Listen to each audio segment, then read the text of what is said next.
Então é isso. E a Nilda vai fazer o preparo de hoje.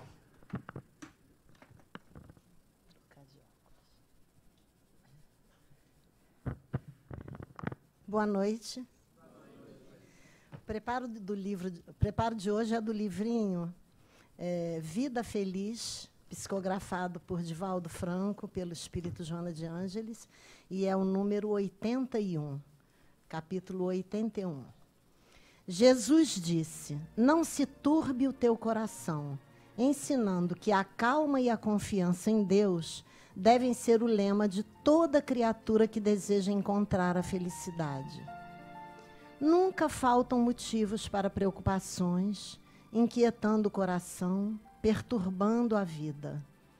A existência humana é uma oportunidade de valorização dos bens eternos e de iluminação íntima.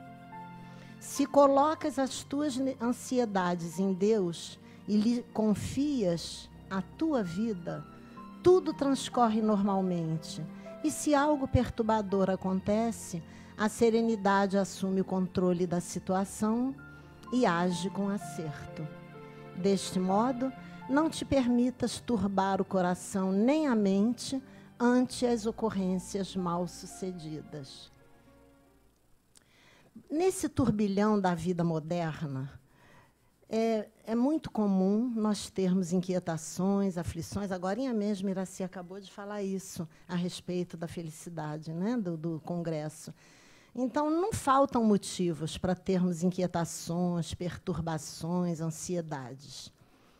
Mas ninguém está livre disso. Todos nós passamos por momentos desse tipo. Mas, no entanto, o que nós temos que fazer é tentar superá-los e seguir em frente. Não dá para ficar parado se lamentando e nem se deixando contaminar cada vez mais. Temos que seguir em frente.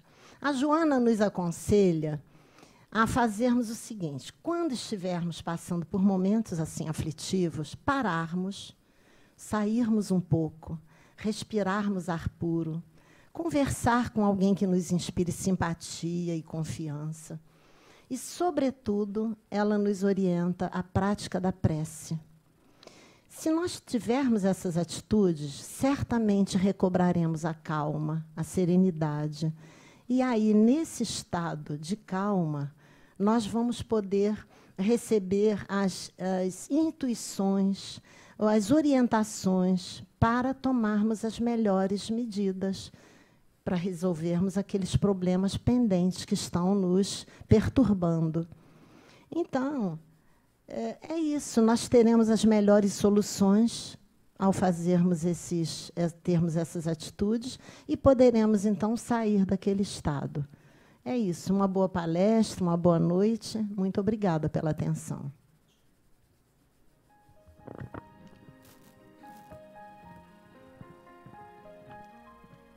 Jesus, amoroso mestre, amigo,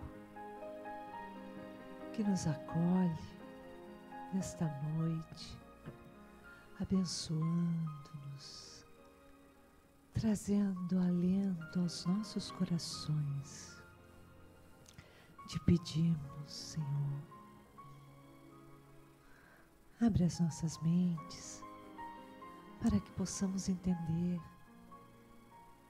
ainda mais os seus ensinamentos.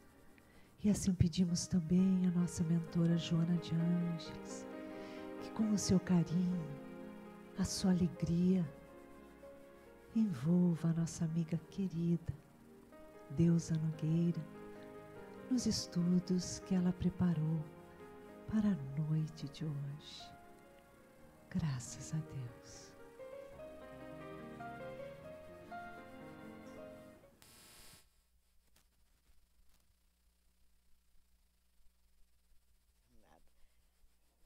Bem, meus amigos, que nós possamos estar receptivos às bênçãos de Jesus. Nós, enquanto ajeitamos o microfone, trazemos o abraço das nossas casas espíritas, Centro Espírita Leon Denis, Centro Espírita Fraternal Teresa d'Ávila, nesse assunto seríssimo, né? O evangelho é muito sério, principalmente quando fala em misericórdia no momento social que nós vivemos. Sempre vai ser bom, mas nesse momento é excelente, em que Jesus vai falando, bem-aventurados que são misericordiosos, e o item é fantástico, reconciliar-se com os seus adversários. É fácil, mas a gente vem à casa espírita para quê? Para aprender e falar para os outros, né? Então, a partir de hoje, a gente aprende aqui, aí pode compartilhar, né? Divulgar, pode fazer o que quiser, porque é muito interessante. Porque é Jesus falando, gente. Olha só, Jesus, o maior terapeuta, né? O maior cuidador, o maior interessado, o melhor pastor que nós temos. Ele fala assim: reconciliai-vos o mais cedo possível com o vosso adversário, enquanto estáis no caminho com ele, para que não suceda que o vosso adversário vos entregue ao juiz, e que o juiz vos entregue ao ministro de justiça, e que sejais postos na prisão. Em verdade vos digo que não saireis de lá enquanto não houverdes pago até o último centavo. Mateus 5, 25 e 26. Olha, gente. Fantástico, né? Essa questão da reconciliação é muito séria porque é o seguinte: o mal que eu vibro pelo outro me faz mal.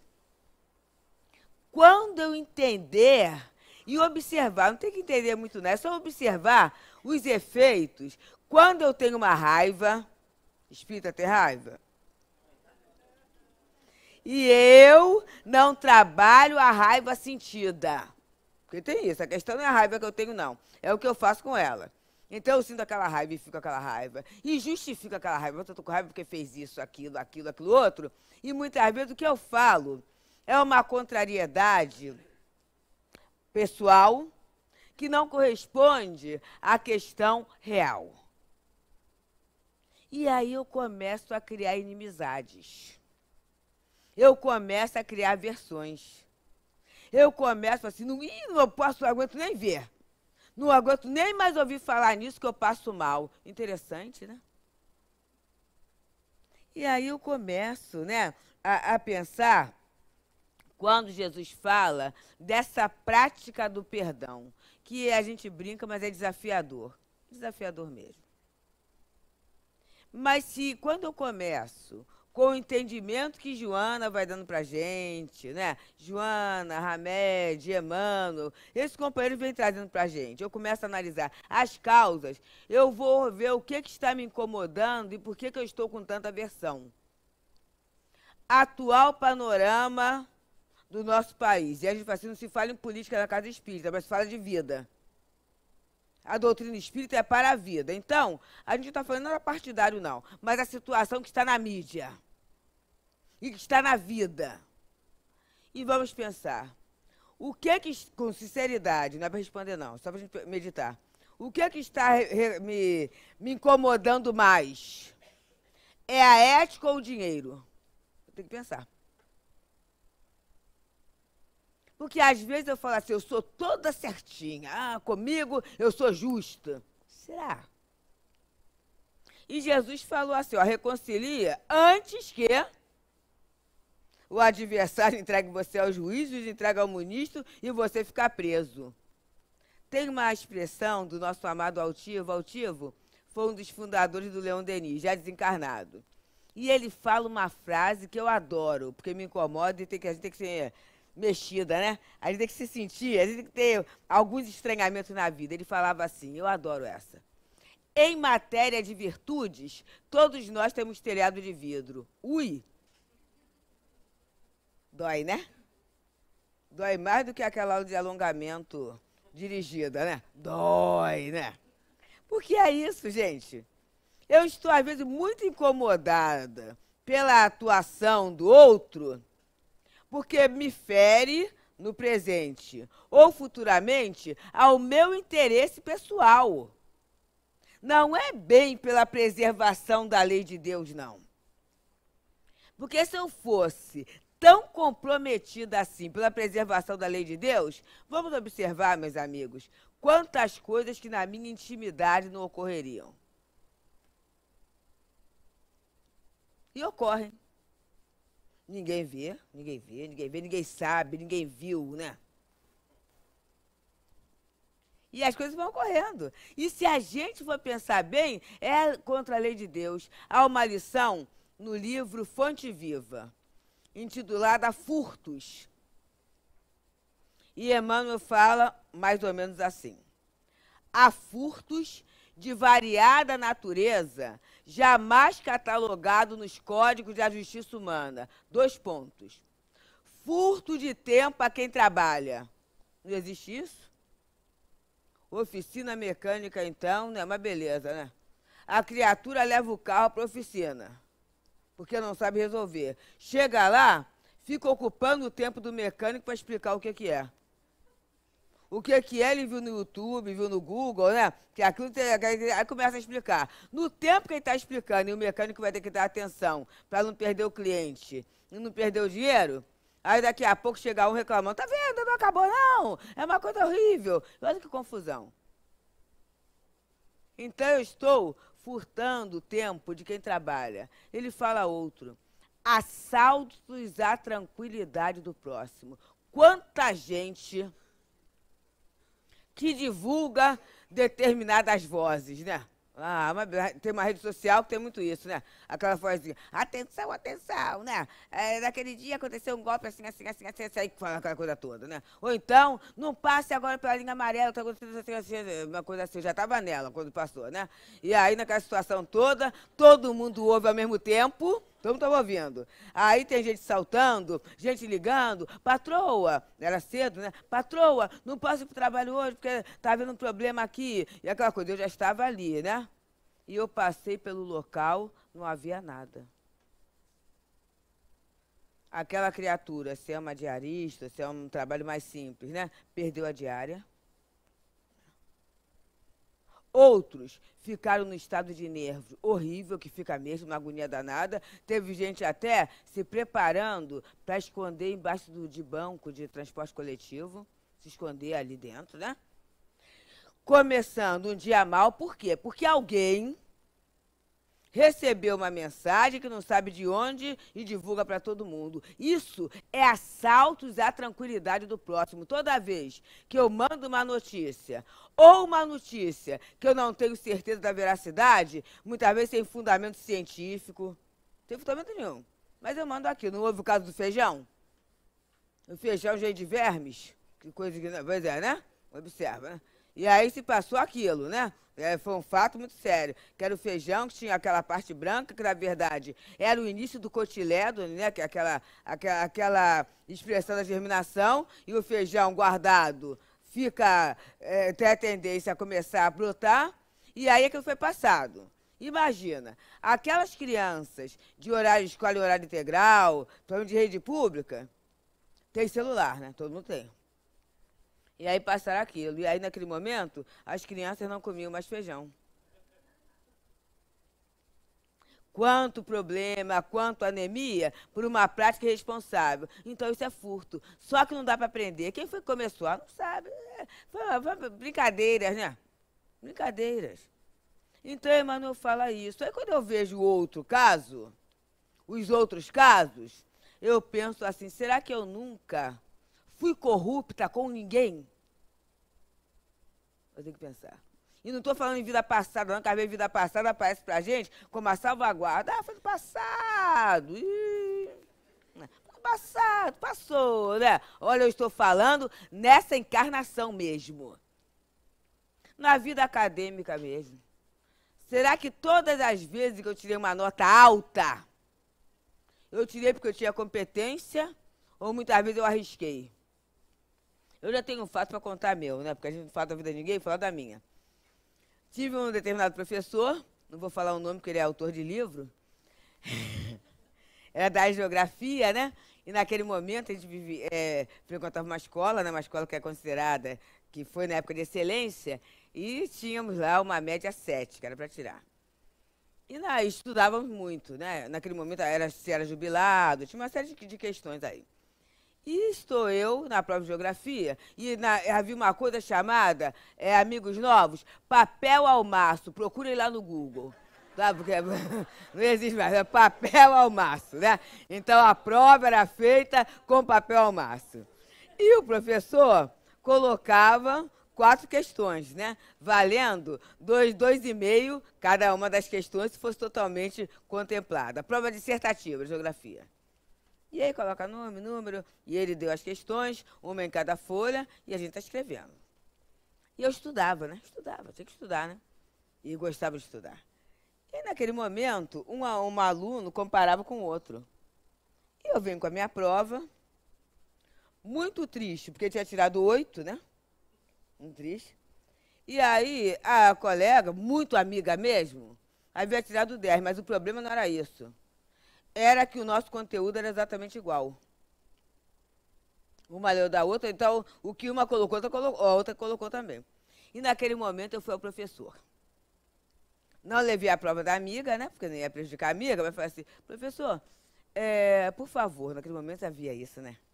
Muito respeito, né? Professor, por favor, o senhor poderia, se possível, me explicar o porquê dessa nota 8? Enquanto outros colegas que passaram o mesmo conteúdo, tiraram nota 10, aí ele virou e falou assim, é porque os outros colegas encheram a folha toda e você não. Não teve dúvida. A partir dali eu só tirei 10. O maciço da Carioca, onde se pode ver uma belíssima paisagem, que inclusive os próprios poetas falam. E eu fui falando, eu falava o conteúdo, mas falava tudo, né? Que o leitor fala. E a partir dali só 10. Olha só, na verdade, eu não fui corrupta? Fui. Fui, naquele momento fui. Foi o mesmo discurso que aquelas pessoas que aparecem lá fazem. É uma coisa, né?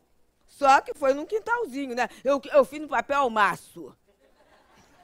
Imagina se é num congresso. A habilidade é a mesma, gente. Então, eu tenho que começar a ter o quê? Misericórdia, né? Misericórdia. Porque naquele momento, hoje eu rio, né? E eu falo assim, que imaturidade, que bobagem, né? Podia ficar com meus 8 continuando a ser aquilo mesmo, né? Poderia, observa. Que maturidade, que valor é esse? Que coisa é essa, né? Que corrida atrás de 10 é essa? Naquele momento eu olhava isso. Hoje eu olho assim. Mas naquele momento, aquilo era um valor. Percebemos? Nesse momento, para muita gente, ter dinheiro que não sabe nem o que vai fazer é o valor. Mostrar que tem. Ainda há pouco conversava na cantina, lindamente, com um amigo, né? Acerca disso. Eu tenho que ostentar para que os outros saibam quem eu sou através daquilo que eu tenho. E a Joana fala bem isso, né? Muitas vezes eu me sinto tão pouco, que eu tenho que ostentar alguma coisa. E ela fala no livrinho Filho de Deus, livrinho com todo respeito, tá? Porque o meu ainda é pequeno, acho que agora ele já está maior, né? Já está maior. Filho de Deus, né? Ela fala sobre isso, né? És filho de Deus. Gente, quando a gente se apropria disso, a gente vai ver o valor que a gente tem, independente do que o outro olhe, diga, comente, publique. Não interessa, não. Não tem gente que publica o prato de comida, independente, não é não, porque às vezes é interessante publicar um pratinho quando você faz uma comida saudável, diferente, alguma coisa que vá servir para edificação. Mas tem gente não, que publica o prato de comida. Para todo mundo saber que eu estou comendo. Que coisa, né? Observa, né?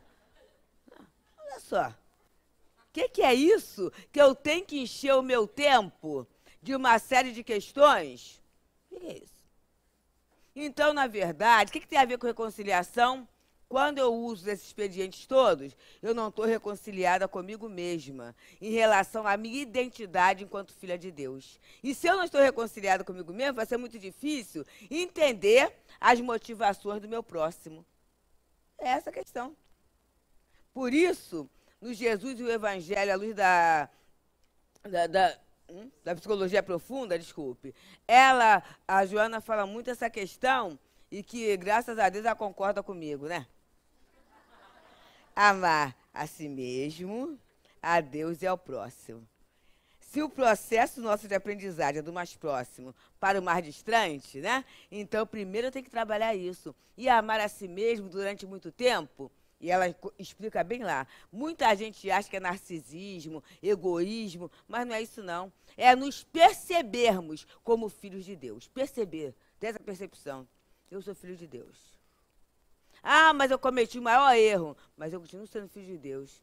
Interessante que mesmo com esse erro que eu cometi, o amor de Deus é inalterável. Olha que coisa interessante, gente. Porque o nosso amor, às vezes, é alterável e alterado, né?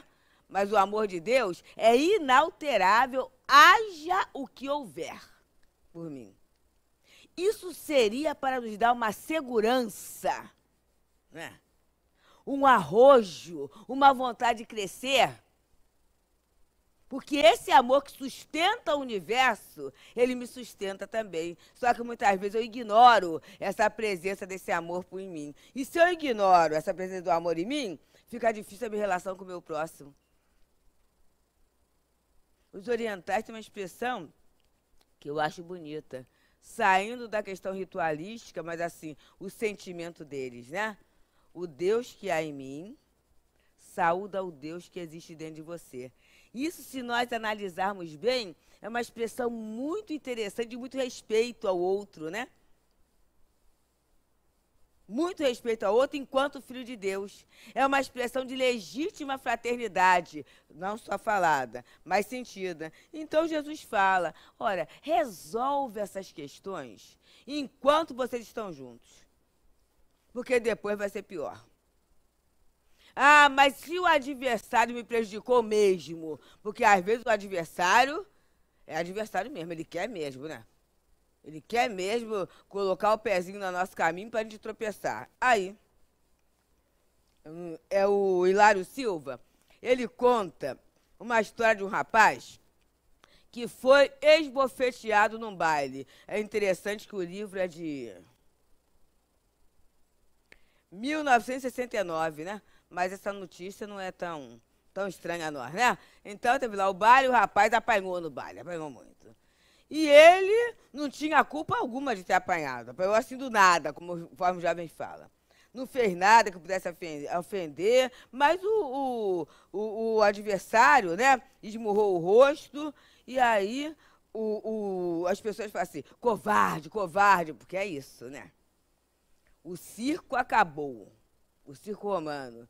Mas essa forma de aplaudir e de querer ver reação ainda é algo que anda permeando, né? A criatura que não reage é chamada de covarde, né? Muito interessante. E aí, ele limpou a face com sangue, tudo, viu que estava desarmado e falou assim, não vou medir força, não. Mas um dia eu vou me vingar dele. E aí, ele, nesse momento, estava com o revólver aguardando a ocasião, né? O amigo, então, desse rapaz, percebendo o sentimento dele, falou assim, olha, vamos lá no centro espírita, vamos numa reunião da doutrina. E ele foi, né? Ouviu preces, pregações, comentários, mas estava meio desinteressado.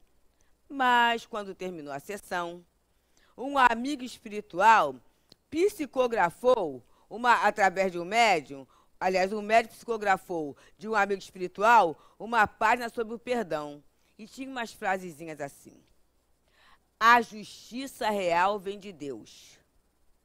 Ninguém precisa vingar-se. Mesmo ferido, serve e perdoa. A corrigenda do ofensor pode ser amanhã. O jovem ouviu aquilo atentamente, saiu pensando, meditando sobre aquilo.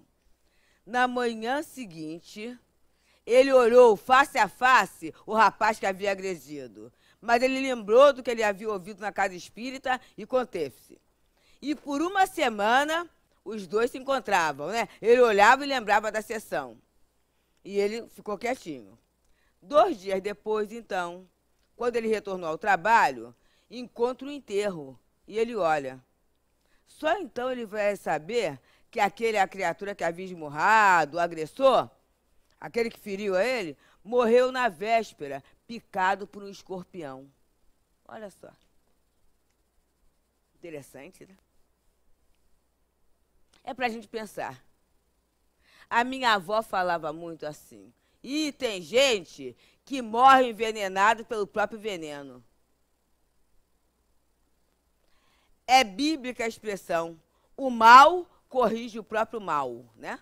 O mal com U corrige o mal com L. Não é isso, né? É essa a colocação, né? Por quê? Porque há um campo vibratório e a gente atrai. Então, se a minha posição é estar agredindo, é por isso, gente, que isso é pra gente falar lá fora também, que não tem problema aqui, mas vamos falar lá fora. Gente que vive se queixando, fica doente, já está doente. E atrai mais doentes para perto. E aí forma o clubinho da queixinha. É porque atrai, né? A queixinha fica ali. E Emmanuel fala uma lição que queixa é viciação. Porque já viu que tem gente que até para dizer que tá bom faz cara feia? Tá bom. Faz uma cara feia assim, né? Que coisa, né? Já viu isso, gente? Acontece, né? Está tão acostumada a achar que tá tudo ruim que quando está bom, tá bom, né? É assim, não tem, esqueceu como é que se sorrir, né? É reclamação. Eu já contei algumas vezes, mas eu acho que vale a pena compartilhar com os irmãos. Houve a inauguração do metrô, né, gente? E metrô saindo na porta de casa, vocês estão tendo essa chance aqui na Barra, né? Mas é metrô Uruguai, uma saída para minha rua, José Higino, eu queria inaugurar, mas não quis a inauguração política, não. Queria uma inauguração minha. E naquela segunda-feira, não queria. Naquela segunda-feira, eu tinha um trabalho lá no Rita de Cássia. E aproveitei, né, saí mais cedo. Foi um período de março que houve, assim, chuva, muito frio, o final de semana, o ano passado. E eu, então, naquela segunda-feira, ainda estava um pouquinho frio, saí um pouquinho cedo para observar. E observando o aço escovado, né, as cores, estava muito bonito o ambiente, né? E eu passei, quando você vê uma coisa bonita, o que é o normal? Sorrir, né? E eu estava rindo. Como tem que estar para fora, então fica mais claro, né, das pessoas verem que eu estou sorrindo. E daqui a pouco, uma senhora vira e fala assim, como é que você pode estar alegre com o tempo assim? Olha, eu levei um susto, mas levei um susto, levei. Eu, reclama com quem? Peraí. Com o prefeito, com o governador, com a presidente. Aí ela foi, conclusão, me valeu um atendimento fraterno, da Estação Uruguai até a Visconde de Virajá, né? A pessoa contando, né? O que acontece? O que acontece? E aí vem a campanha, as campanhas da Casa Espírita. Quando a gente não tem movimento no bem, fica entediado. Porque o movimento do bem é tão interessante, às vezes não dá tempo de brigar com o outro. Já aconteceu na minha casa, sabe? O marido falou uma coisa, falou assim, olha, eu só não vou falar para você, responder o que você merece, porque eu estou tendo que fazer um trabalho aqui. Aí meu filho estava encarnado e falou assim, ih, a mãe, ó, de tanto trabalho espírita, não tem tempo nem de brigar com o pai. Olha só, gente, porque é isso, né? Não deu tempo. E aí depois, quando você... Aí eu falei, espera aí um pouquinho. Quando não espera aí um pouquinho, quando você acaba de fazer o trabalho, já até esqueceu o que era, né? Vamos lanchar, conversar e sorrir junto, não é isso? Então, esse tédio, esse desgosto pela vida, que leva a gente a ter má vontade com a gente mesma e com o nosso próximo, a se achar como centro da vida e se ter como única referência tudo que acontece é comigo. Que coisa, né, gente? Estava programando agora uma praia no feriado, choveu. Né? Quer dizer, que importância, né? Eu tenho, é bom até que me chame, então me coloca lá no Nordeste, né? Me coloca no Nordeste, para a chuva chegar, né? Agora vê, logo agora que eu achei de entrar no supermercado, encheu. Então, se a pessoa, se o dono souber disso, você fala assim, olha, fica aqui, vai ganhar um salário, só para ficar aqui quietinha, para o mercado ficar cheio. Não é isso, gente.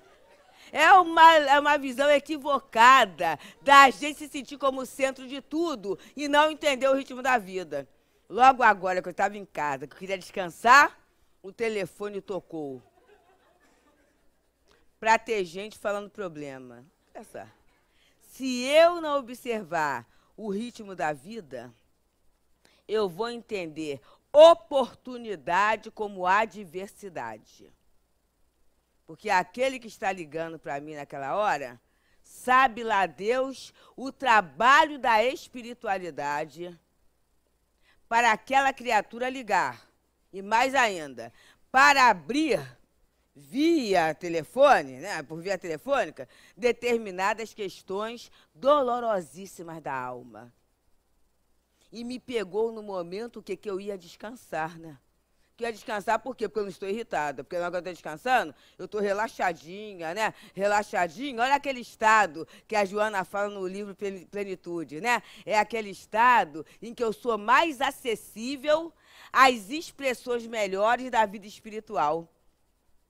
Então, também naquela hora, os guias convidaram, ó, liga agora que ela vai dormir, tá cheirosinha, tá bonitinha, pode ligar que ela vai estar uma beleza, né? E aí a criatura liga. É uma oportunidade que você tem o quê? De ser útil, de ganhar amigos espirituais. Olha só, que coisa boa. Mas aí, se eu não estou reconciliada comigo, eu vou achar que é uma adversidade. Assim, já olhei logo, né? E aí, assim, o telefone desligou, não foi? Desligou, tá desligando. Não deu certo não, né? A gente começa a criar questões. E aí a gente vê essa necessidade, então, do nosso melhor tempo é o tempo de hoje. Em nosso lar, André Luiz está lá trabalhando direitinho, e daqui a pouco ele chega para Narcisa e fala assim, eu vi o Bacelar. E aí ele conversa um pouquinho, né? Por quê? O Bacelar foi alguém que, quando ele estava encarnado, o pai dele era assim na cobrança financeira. Então, a criatura devia, tem que pagar. E ele lembra bem, que a mãe, que ele quis cobrar essa família, e eles pediram um tempinho para resgatar aquela dívida. A própria mãe pediu assim, aguarda um pouco, mas o pai, não, ter que pagar. E André ficou até aborrecido com a mãe, porque foi a favor do pai, tinha que aumentar o patrimônio. E até o piano da senhora Zulita Bacelar foi tirado, né, como penhora daquela dívida que estava lá. E ele, então, encontra com Bacelar no mundo espiritual. Era alguém que ele tinha como adversário. E aí a Narcisa fala assim, então, aproveitou a oportunidade? Ele, oportunidade de quê? Assim, de se reconciliar com ele. Olha que ele é ocupadíssimo, ele tem umas expedições, aproveita bem. Ó, na vida espiritual, hein? E aí, porque quando o Senhor coloca alguém no nosso caminho, o inimigo do nosso caminho, é hora de aproveitarmos. E aí ele vai, conversa, todo sem jeito, né? Porque é assim, né? Quem dá fica muito sem jeito, né? Muito sem jeito. Aí ele vai se desculpando, pois é, não é? E aí ele fala assim, não, foi muito bom. Tivemos que nos mudar para o interior. A vida foi um tanto mais dura, mas isso nos preservou de muitas quedas morais. Olha, na verdade, vocês foram nossos benfeitores. E ali se abraçaram e acabou o problema. Olha que coisa boa. O André Luiz teve a bênção, porque espírita não tem sorte, tem bênção, né? E teve a bênção de encontrar o adversário na vida espiritual. Mas e a gente? E pior se tem muitos, né? E se são virtuais? Ui, imagina, né? Se aqui congestiona na espiritualidade, então, né, deve ter uma coisa, né? Aí tem hora que a gente não consegue localizar. Como é que vai ser a situação? Então, rapidinho, né? E aí ele vai dizendo dessa prática do perdão ser uma necessidade. No livro Pela Graça Infinita de Deus, de Baltazar, um dos diretores espirituais da nossa casa, ele diz assim, ao falarmos de perdão, não nos esqueçamos de que emitimos uma sobrecarga mental e fluídica todas as vezes que agimos contra alguém. Até quem está na mídia, hein? Porque o pensamento atravessa. Então, na hora que eu falo assim, tomara que, não me conformo que, Quando eu falo isso, estou muitas vezes entrando na casa daquela pessoa, ou na prisão, ou seja lá onde está. E estou contribuindo para que a pressão, como ele fala aqui, ó, para que a pressão fluídica aumente naquela criatura. Só que cada um responde pelo que faz, né? Então, quando eu falo o outro está respondendo, mas eu também, se eu estou contribuindo com alguma coisa, eu também estou me envolvendo nisso. Aí, daqui a pouco, vem uma dor de cabeça, vem um mal-estar, eu não consigo dormir direito, meu Deus, o que há, não é? É uma inquietação, é um desânimo, é uma falta de gosto pela vida, estou sentindo uma coisa esquisita que não sei o quê. E aí, a outra parte que o Evangelho vem falando, e lá vou eu escrevendo. Vou ver se eu for fazer certo. Ah, o companheiro explicou direitinho, tá aqui. Ah, você acha? Você acha que não ia perder? Livro dos Médiuns, capítulo 23, da obsessão. Olha só. Por quê? O inimigo, a gente, pode desencarnar antes, né? A gente não sabe quem é que vai. E aí, a ligação que fica é alguma coisa que não interrompe assim, não. Então, Kardec, lá no Livro dos Médiuns, e o Evangelho faz referência a essa questão da minha reconciliação agora, a minha não reconciliação agora, eu gerar um problema para o futuro. E o problema mais grave é um dos escolhos que a gente tem, né, nesse intercâmbio espiritual, é a obsessão, que pode ser dividido em... Ele nem fala nessa aqui. Porque obsessão simples é simples mesmo, né?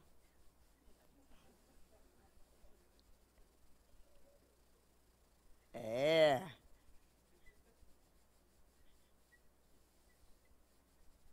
Olha só, gente.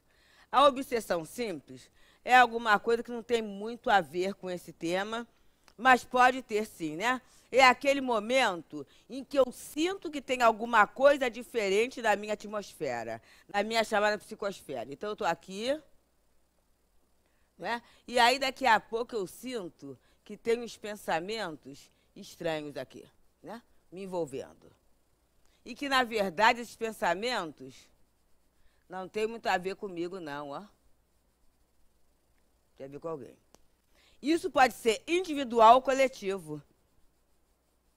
Já percebemos que, às vezes, em determinados ambientes, vamos observar bem isso, a gente começa a ser estimulado a determinados comportamentos e, se não tivermos cuidado, a gente vai na onda. Não sei se acontece com vocês, mas comigo acontece. Você está ali, né? Ali. Aí tá tão descontraído, tá tudo tão assim, né? Aí daqui a pouco tá você na maledicência.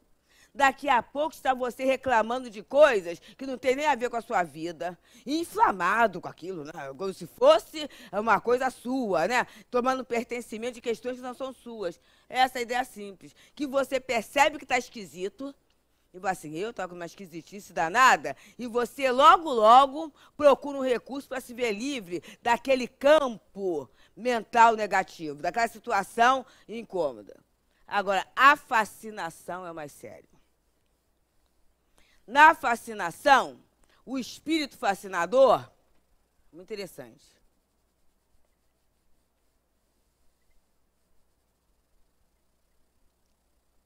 Ele é inteligente. E ele tem conhecimento. Inteligente. Observador. E ele tem conhecimento de magnetismo e fisiologia, né? Ele sabe como a gente funciona. E aí ele vem chegando. E qual é a característica seríssima da fascinação? Ele vai induzir a gente ao isolamento. Através da excitação do nosso orgulho. Então ele começa a falar assim, olha, você é muito boa. Você é muito boa. Você nasceu com uma missão poderosíssima. E aí, não fica junto desse povo, não, que não vai adiantar nada, não. Ih, não vai adiantar nada, não. Fica sozinha. Sozinha, você vai dar conta de todas as coisas, né? Aí eu fico achando que eu tô da merda. Assim. E você, cuidado, porque vão chegar, é gente que tem inveja de você. Vão chegar e falar assim, não fica sozinha não, deusa. Trabalha mediunicamente num grupo organizado, estruturado. Vão chegar e falar isso. Mas você não precisa de grupo, não, porque eu sou seu guia. Como é que a gente quer, né? Eu tenho um guia especial, né? Que vai me garantir tudo. E ele vai me isolando. Vai me isolando. Eu isolada, eu vou ficar o quê? Mais acessível a um domínio. Observa. O inimigo pode fazer isso. E, às vezes, não é nem inimigo pessoal, mas é inimigo da causa, de uma causa. Uma causa. Por isso é que a gente tem que ter cuidado, gente. Criaturas que têm determinadas posições no poder, não é por acaso. Tem uma plataforma espiritual atrás delas. Aí a gente começa, né? Achando, não, mas eu sou justa, né? Eu faço tudo certinho, eu tenho moral para falar. E a gente começa a cutucar a onça com vara curta. E daqui a pouco a gente começa a ficar com umas esquisitices. Umas situações. Tô tão desgostosa mesmo. É por isso que eu tô desiludida de tudo, né? O país não tem jeito. Aí começa falando só de bobagem. O Brasil, coração do mundo, faz o evangelho, tem Ismael, tem tudo isso, né? Eu começo a compactuar de uma ideia de isolamento e uma ideia derrotista. E começa a fortalecer justamente o que a treva quer que eu fortaleça. Olha que coisa séria. É a fascinação. E acho que estou certa. Escrevo, publico, né? Vamos dizer assim, amplio esse campo de ideia. Até que chega a hora da subjugação, que é aquele momento, como ele fala aqui, né? O inimigo entrega a gente ao juiz, o juiz entrega a gente ao ministro da Justiça. E aí, na subjugação, a minha vontade está presa na mão do outro. Ah, mas que malzinho que é o outro. Não, está preso porque eu entreguei. Eu não estou falando que é uma escala, não. Mas eu estou falando que, dependendo da vinculação, dessa intimidade, dessa ligação obsessiva, a nossa tranquilidade futura está ameaçada. Então, quando ele fala, né, que a gente pode, pelo menos, né, de um inimigo enfurecido, a gente fazer um amigo, a gente pode fazer sim, gente, pode começar a fazer. E qual é o ponto que a gente pode se apoiar? É o bem que se pode fazer. Às vezes não é nem pela criatura, mas é por um amigo. Quantas vezes em reunião mediúnica acontece isso, né? Vem um espírito e fala assim, pois é, eu agora estou impedido de derrubar aquela família porque eles estão começando a fazer uma chantagem, a expressão deles é essa, né? Com gente minha. E a gente vê que às vezes é através da obra social que tem uma criança sendo atendida, ou que tem um doente que está sendo medicado, e aquilo quebra a ação do mal, porque só o bem é que consegue quebrar a ação do mal. É muita ilusão a gente achar que o mal vai acabar com o mal, sabe por quê? Porque semelhante com semelhante fortalece. Então, quando, diante de uma situação ruim, eu começo a vibrar no mal, eu fortaleço o mal, mesmo que eu acho que eu estou no centro de justiça, não estou. Eu estou no centro de vingança. Então, que a gente tenha muito cuidado, né, com essas inimizades individuais e coletivas. Que a gente veja sempre que quem está ofendendo não está bem. Quem está agredindo não está bem. E quem está mal necessita de atendimento, necessita de prece, necessita das melhores vibrações que possamos dar. Maria Dolores, numa poesia intitulada Ofensores, ela fala assim para nós. Na luta do dia a dia, não ouvides alma boa. Se alguém te fere, perdoa nos dias que vêm e vão. Resguarda-te em paz no mundo. Ofensa, às vezes na vida, vem da lágrima escondida sobre a forma de agressão. Nas áreas do pensamento, sem queixas e sem consultas, existem dores ocultas e estradas que ninguém vê.